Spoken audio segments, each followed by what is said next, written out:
Oke, baik. Assalamualaikum warahmatullahi wabarakatuh. Saya Risma Anissa Zahratul Ulum. Eh, di sini saya memenuhi tugas storytelling dari kelas BK Perkembangan dari kelas C21. Nah, di sini saya akan sedikit memaparkan materi yang saya dapat dari pertemuan minggu lalu, minggu ini, dengan ada dua pemateri. Yang pertama tentang kesehatan mental dari Dr. Ida Juliana Hutasuhud. Nah, jadi kesehatan mental itu adalah keadaan sejahtera mental yang memungkinkan seseorang mengatasi tekanan hidup. Nah, sedangkan kondisi kesehatan mental itu yang pertama ada cacat mental, disabilitas psikososial, tingkat kesejahteraan mental yang lebih rendah, kondisi mental yang berhubungan dengan tekanan yang signifikan. Nah, ada faktor-faktor kesehatan mental nih. Yang pertama ada individu yang yang di dalamnya ada psikologis, biologis, gender, etnis, dan seperti itu. Nah, yang kedua ada sosial, struktural, dan ada penentu kesehatan mental. Ada juga inklusitas dalam kesehatan mental.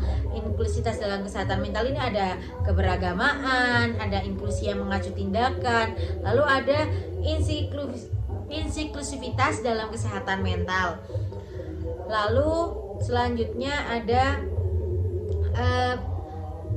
gimana sih kita itu mengenali gejalanya. Nah, apakah kita menggunakan istilah psikologis nih yang benar seperti schizophrenia, gangguan fisik, dan lain sebagainya.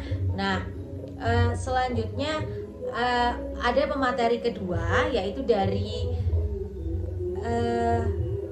Dr. Nurul Ain Muhammad Daud, Department of Guidance and Counseling, Faculty of Human Development, University Pendidikan Sultan Idris. Nah, di sini itu diterangkan bagaimana sih mendorong inklusivitas kesehatan mental, digital, penerapan teknologi digital dalam bimbingan dan konseling PSI begitu.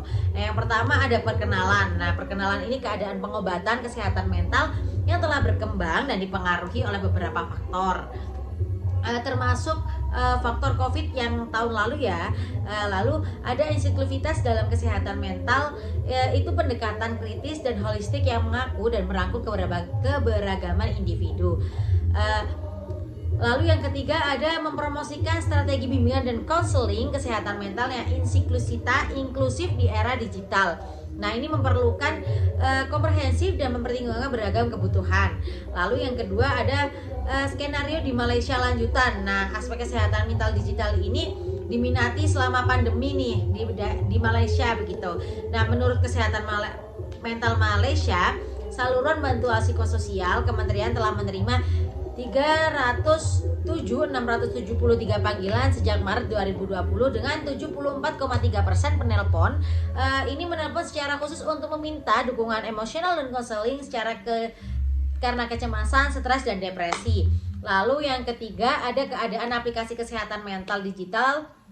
Yang pertama ada telehealth dan kesehatan mental digital. Nah, layanan ini termasuk terapi online, konseling virtual, dan adopsi secara luas. Lalu yang kedua ada inovasi dan pendekatan terapeutik, seperti peningkatan fokus berbasis bukti seperti terapi kognitif, perilaku, dan terapi realitas visual. Lalu yang ketiga ada perawatan kesehatan mental yang terpersonalisasi dan presisi. Nah, yang keempat ada aplikasi dan alat kesehatan mental. Yang keempat perlunya inklusivitas dan kesehatan mental digital. Lalu ada strategi untuk mendorong inklusivitas dalam kesehatan mental. Nah, yang pertama pasti sumber daya ya.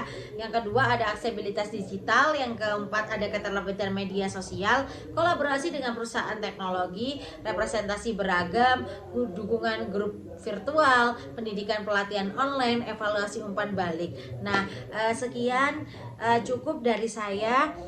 Saya ucapkan wassalamualaikum warahmatullahi wabarakatuh. Dadah semua.